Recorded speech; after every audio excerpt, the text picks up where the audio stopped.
Boker Tov, tout le monde. On est parachat Vaïkra, la parachat des Korbanot. Un homme doit amener un sacrifice. C'est quoi un sacrifice? Non, on ne va pas parler du sens, on ne va pas rentrer dans la profondeur, mais on va parler de l'idée générale. Un homme qui a besoin de sacrifier quelque chose. Sacrifier, c'est prendre quelque chose qui est très important pour toi et de le mettre au feu, de le brûler pour ton créateur. Sacrifier, à l'époque, les gens étaient propriétaires de bétail, donc ils sacrifiaient. C'est exactement comme quelqu'un qui dit j'aime Dieu, il prend un billet violet de 500 euros, une allumette, il allume, il brûle, il dit pour Dieu. Normalement, c'est de se priver de quelque chose. Mais on va chercher c'est quoi le sens du sacrifice. Souvent, le sacrifice est rentré dans la tête des gens comme si c'était un paiement. Je paye sur quelque chose. À tel point que des gens se sont dit combien de sacrifices me coûte la Havera? C'est un coût. Combien ça vaut? Une Havera, ça vaut un mouton, plus 2 dons à la synagogue. C'est le prix à payer. C'est tordu. C'est quoi le sacrifice? On voit que Bilam, le mauvais Bilam, quand il est venu maudire le peuple d'Israël, Balak qui lui a payé beaucoup d'argent pour venir maudire le peuple d'Israël, alors qu'est-ce qu'il fait de Bilam? Bilam, il prend l'esprit tordu du sacrifice et il dit leur Dieu aime les sacrifices. On va lui sacrifier avant de les maudire. Et il monte 7 autels dans des endroits différents pour sacrifier là-dessus. Le prophète Mika, un des 12 prophètes qui sont dans le petit livre Très Hassar, Mika dans le chapitre 6. Alors écoutez, il nous raconte l'histoire. Alors chapitre 6, verset 5. Ami, mon peuple, Zechorna, rappelle-toi, souviens-toi, Mayahatz Balak Melech Moav, Uma'ana Oto Bil'am Ben Beor Min Hashitim Ad Gilgal, Leman Da'at Yisod Hashem. Souviens-toi que Moab est parti louer Bilam, le payer pour maudire le peuple juif. Souviens-toi de ce qu'il lui a dit Bilam qu'il fallait faire, qu'il fallait monter cet autel pour maudire le peuple juif. Et je ne vous ai pas maudit. Et là, tout de suite, Dieu parle et Mika nous dit ce que Dieu a dit. Et regardez, écoutez bien cette phrase que Dieu dit pour nous expliquer c'est quoi le sens du Korban. Et Dieu nous dit, Bama Akadem Adonai, Ikaf l'Elohim Aaron. Avec quoi? Qu'est-ce que j'avancerai comme cadeau avant de parler avec Dieu? Bilam, qu'est-ce qu'il a fait? Je vais sacrifier, je vais faire une offrande pour Dieu, et puis après je vais aller lui demander de maudire les Juifs. Donc je lui offre un cadeau pour qu'il exauce ma demande. Alors il dit avec quoi? Qu'est-ce que j'avance à Dieu avant de demander? Avec quoi je me soumets à Dieu? Est-ce que à Akadmen ou Berolot, est-ce que je lui amènerai des sacrifices qui montent entièrement en feu pour lui? Beragalim, des beaux veaux, des veaux de lait. Hayirtse Adonai Be'alfe Elim.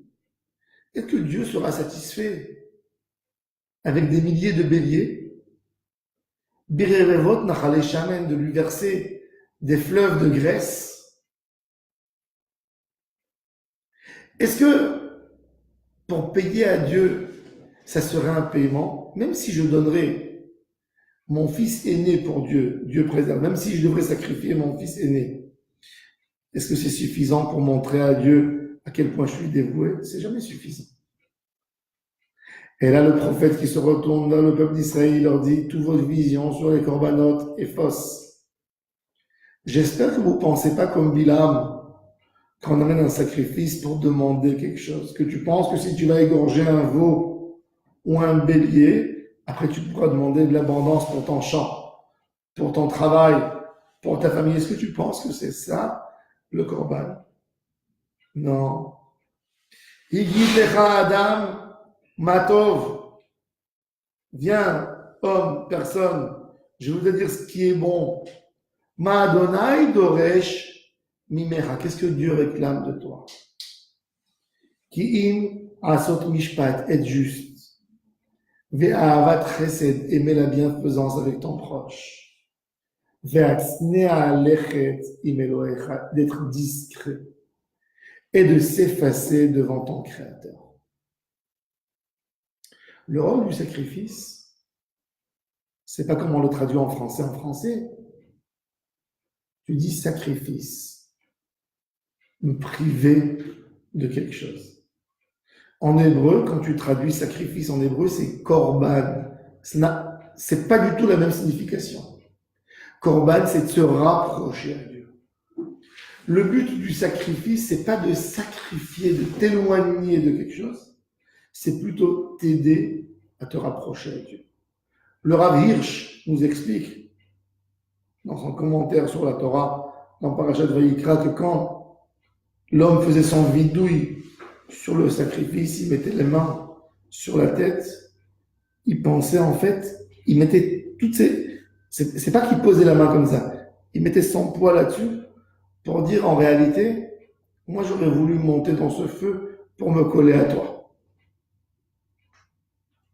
Le sacrifice, le korban, je ne veux plus l'appeler sacrifice, ça m'énerve d'appeler sacrifice, c'est tordu.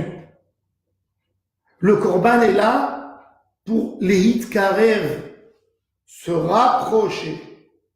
Les hitkarev, la Shemit Barach. Mes fautes, mes tentations. On fait un barrage entre moi et Hachem. Un barrage que je vais essayer de casser.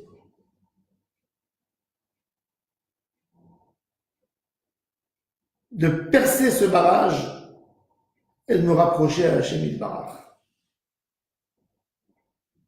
Ce barrage, il a été fait pourquoi?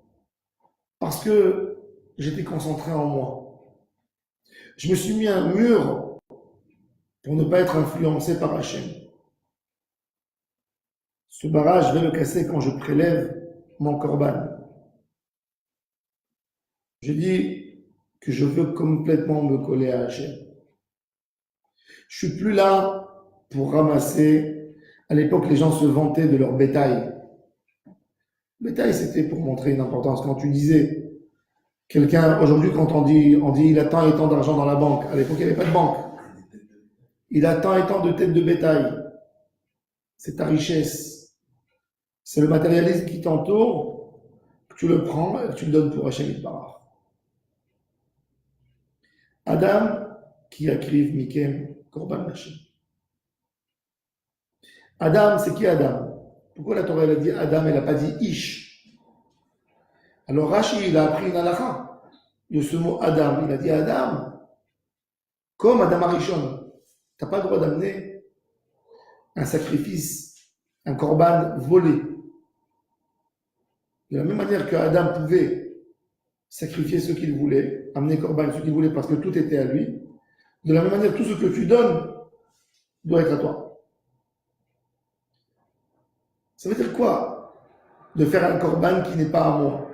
Un korban qui n'est pas à moi, c'est de perdre le sens de moi me rapprocher. Donc, je pense que Dieu a faim, je lui amène un sacrifice. Mange, prends le mouton de l'autre. Hachem, il te dit, si j'ai faim, c'est pas à toi que j'irai dire pour me donner à manger. C'est pas toi qui pourra me satisfaire. C'est pas toi qui pourrais calmer ma famille. Mais cette idée du korban, elle est tendue chez beaucoup de personnes. Il y a des gens qui pensent que s'ils ont fait du mal, alors on va aller à la synagogue, on va faire un don pour Dieu, et il va se calmer. De la même manière qu'un homme qui a vexé sa femme, et il pense que s'il va lui amener un beau bouquet de fleurs ou il va la faire sortir au restaurant, c'est fini. femme, elle voulait manger au resto, tu penses? Il lui manquait des fleurs. Ça n'a pas de sens. Mais c'est tordu chez l'homme. Il pense qu'il est là pour payer, pour dédommager. Chez Akadosh Baruch Hu, tu ne dédommages pas. Il n'a pas besoin de toi. Quand tu as fait un dégât à un homme, c'est vrai, tu lui as fait un manque, donc tu as besoin de le dédommager. Chez Akadosh Baruch Hu, ce que tu fais, tu n'as rien touché en Hachem. Tu l'as pas dommagé, tu l'as pas endommagé. Tu l'as pas endommagé pour le dédommager. Tu n'as pas touché en rien Hachem. Tu as un problème, toi, que tu t'es éloigné. Donc c'est toi qui dois te rapprocher. Mais lui, il est présent où il est. Ça, c'est le sens du Corban. Comment faire que moi je me rapproche? Quand un homme amenait un Corban à Jérusalem, dans tous les domaines, il changeait. Quand il rentrait chez lui à la maison, c'était un bon mari, c'était un bon père avec ses enfants, c'était un bon voisin. Tout d'abord, c'était pas quelqu'un qui est venu dédommager Dieu. Ça, c'est l'idée qu'on n'a pas le droit d'avoir. L'idée de Bilam Aracha, je dédommage Dieu, et après il sera d'accord à tout ce que je lui demande. Je veux lui payer. Ça, c'est l'idée tendue de Bilam, d'un goy qui ne comprend rien dans la proximité avec Hachem. Il est prophète, il a une clairvoyance dans beaucoup d'autres domaines, mais le lien, c'est pas un bon lien. Il n'a pas un bon lien avec son entourage. Il ne comprend même pas où il vit. C'est comme quelqu'un qui veut donner une claque à l'autre, et il dit, je te paye, parce que je t'ai vexé. Mais il y a encore un peu d'argent, alors je peux te donner une autre claque, parce qu'il reste de la monnaie. T'as pas à me rendre. C'est exactement ça. Quelqu'un qui dit, ben tiens, puisque je dois amener 2-3 corbanes, si déjà je fais une autre avéra sur la route, et j'amène pour tout le corban. Il n'a rien compris. Une tefila, c'est pas pour obtenir quelque chose.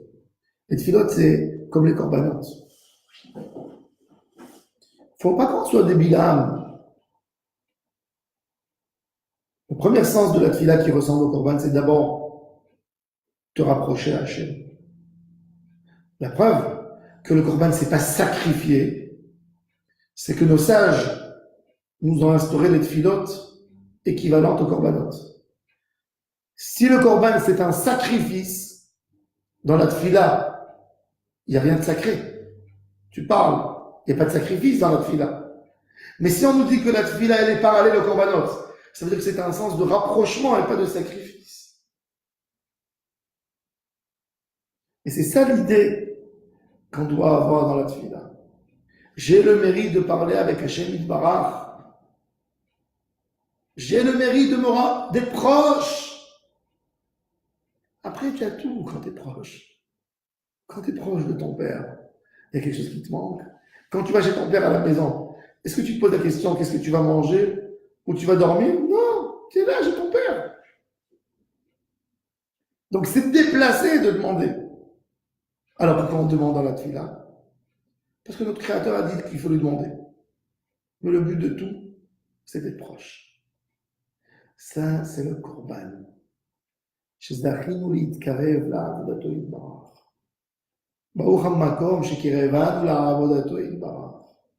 Merci Dieu, tu nous as rapprochés de ta avoda.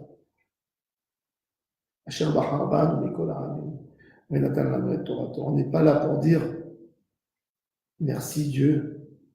On n'est pas là pour dire Dieu, tu dois nous remercier parce qu'on fait tes mitzvot. On dit merci Dieu que tu nous as fait confiance et que tu as mis sur nous ce rôle de faire les mitzvot et pas sur d'autres personnes. Merci. Tu as fait confiance en moi, que tu m'as donné ces tâches à faire. Ça, c'est l'idée du korban. Merci Hachem que j'ai l'occasion tu m'as ouvert les yeux, que je peux être proche de toi. Comment proche? En me détachant du matérialisme. Ça, c'est le corban. Il n'y a pas de concours avec le corban. Combien j'ai mis? Combien de corbanotes j'ai mis? 2, 3, 5, 10. Ça n'a aucun sens. L'idée, c'est qu'est-ce qu'il y a dans ton cœur. Ça, c'est le corban. Et c'est pour ça qu'on a des corbanotes. Hatat, Hacham. Il y a des avérotes que l'homme ne peut pas amener un corban. Il ne peut pas amener de la simple raison. Il a fait quelque chose tout en étant conscient que c'est contre Dieu, que ça fait de la peine à Dieu. Tu ne te rachètes pas avec un bouquet de fleurs. Il y a des choses avant le bouquet de fleurs. Le pardon, la sincérité, changer ton chemin. C'est pour ça qu'un corban sans bidouille n'est pas valable. C'est pas une amende. Quand quelqu'un il roule dans la route et il prend une amende d'un flic, il paye l'amende. Et il a fini. Il va à la poste, il n'a pas prononcé de sa bouche, je vais mieux me comporter, je ne vais pas mettre l'humanité en danger, je vais faire attention sur mes pas. Non, il va là, il paye, il prend la facture, il garde, comme ça s'il reçoit une lettre de la police, il a gardé la preuve. Mais ça, c'est pas un corban, ça. Et ça, cette idée, malheureusement, elle est destructive parce qu'on pense tordu. On n'a plus de sens de la tefila. On n'a plus de sens du corban. La tefila, elle devient comme un sacrifice. Combien je vais te sacrifier? Shachrit, mincha, arbit. Le lendemain, après-demain. Et la personne, il en a marre des mitzvot. C'est pas pur parce qu'il pense qu'il donne. Il donne. Il donne pas, tu reçois. Tu es à côté d'Hachem Yitbarach. Plus que tu te sépares, tu sentiras mieux l'amour d'Hachem. Un homme que ses oreilles sont bloquées, sont bouchées. Et il entend une super belle musique, mais il n'entend pas bien. Il essaie d'enlever, pour mieux écouter. Est-ce qu'il regrette qu'il enlève? Il ne regrette pas. L'envie d'écouter cette belle musique est beaucoup plus forte que ce que tu enlèves. De se sentir dans un moment agréable. Tu as besoin de... Un homme, il va en vacances. Il fait un voyage de 12 heures en avion. Les bagages avant, le check-in, l'attente. Tu dis, mais dis-moi, tu es fou, tu souffres. Je ne souffre pas. Pourquoi je souffre? Je vais en vacances, là, je vais avoir un plaisir extraordinaire. C'est exactement ça. Quand tu te sépares, tu dis, mais tu quittes ta maison, mais je vais aller dans un endroit extraordinaire. Ça, c'est l'idée. On va dire, oh, quand même, 12 heures d'avion, oh, quand même, je sentirais plus les vacances. Si tu ne mets pas l'accent sur ce que tu vas recevoir, tu mets l'accent sur ce que tu es en train de faire, ça ne vaut rien du tout. Demande à Hachem à être collé à lui, à avoir ce neimout, que ça soit agréable, la avodat Hachem, que ça me fasse plaisir d'être à côté d'Hachem. Ça, c'est le tahlit de toute la Torah et ça, c'est le tahlit de toutes les corbanotes. Voilà. Je vous souhaite à tous et à toutes une excellente journée, Be'ezrat Hachem, Hatzlacha dans tout ce que vous faites. Amen. Amen.